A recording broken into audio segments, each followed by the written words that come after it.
The Reverend Charles Bunworth was an Irish harpist and the Church of Ireland rector of Buttevant in County Cork. Born in 1704, he graduated from Trinity College, Dublin, with an MA in Divinity Studies in 1730. He was ordained the following year. He was a renowned patron of the arts and a skilled harpist. He died in 1772 at the age of 68, and his death is the subject of a local folklore.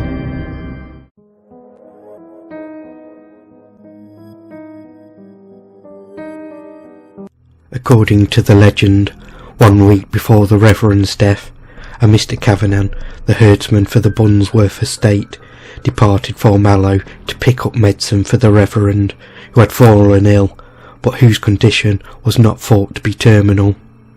He returned to the house around 11 p.m. and delivered the medicine to Miss Bunworth, one of Charles's daughters. Kavanagh seemed very agitated, and, when questioned by Miss Bunworth, he was overcome with grief and burst into a flood of tears, saying, "The master, miss, he's going from us." Miss Bunworth asked Kavanagh if there was anything he had heard in Mallow which led him to believe that her father's condition was worsening, to which Kavanagh replied no. Although he did not sound drunk, his crying and flustered expression led Miss Bunworth to accuse Kavanagh of drinking. She scolded him and said that she would speak to him in the morning when he was in a fitter state. He assured her that he had not been drinking and wrung his hands together, repeating, "Miss, he is going from us, surely. We will lose him. The master, we will lose him. We will lose him. The Banshee has come for him, and 'tis not I alone who have heard her."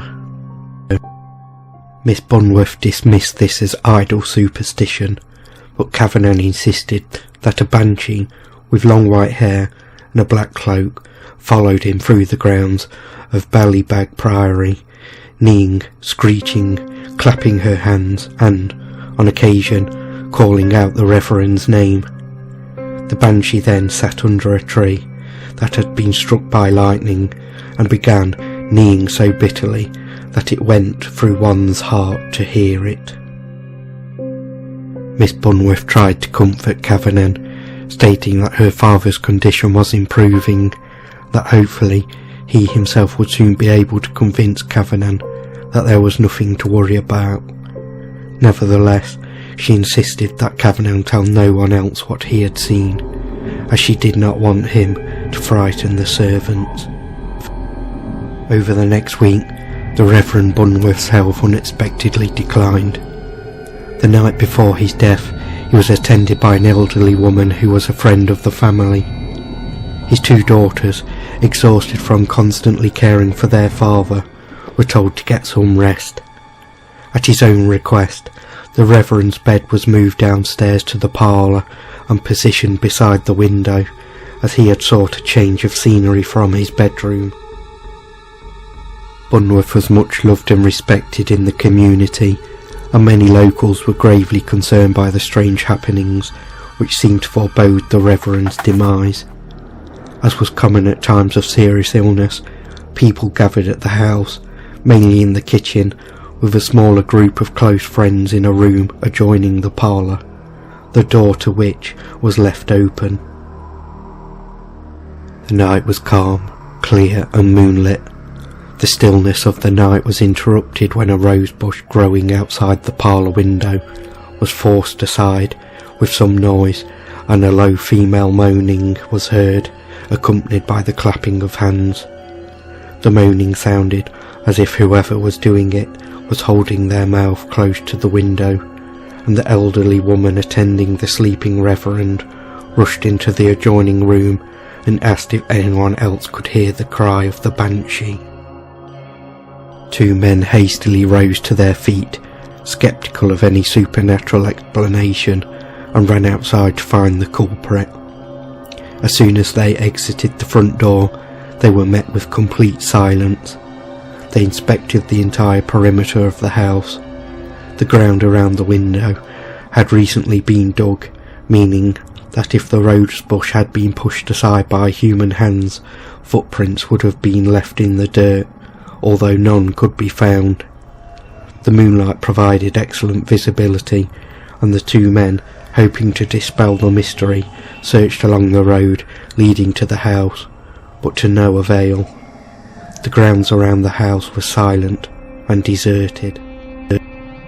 Upon returning to the house, they were surprised to learn from the other guests that, rather than silence, the clapping and moaning had intensified the entire time they were gone. The moment the men closed the front door behind them, they again heard the mournful sounds. The Reverend Bunworth worsened with every succeeding hour, and, as the first glimpse of morning appeared, he died. The events surrounding the death of Charles Bunworth are the subject of an entry on the Banshee in Thomas Crofton's Croker's Fairy Legends and Traditions of the South of Ireland, published around 50 years after Bunworth's death. At the time of his death, there are no mentions of this supernatural occurrence in biographic reference to the Reverend Bunworth, and Croker does not mention his sources for the tale, simply stating, "There are still living credible witnesses who declare their authenticity, and who can be produced to utmost, if not all, the following particulars." Genealogical records show that Croker was the great-grandson of the Reverend Bunworth, suggesting that the account of these events may have been a family legend that Croker collected from his relatives. Whether or not the Reverend Bunworth was tormented by a banshee in his dying days is disputed by believers and skeptics, but ultimately it comes down to one question: do you believe?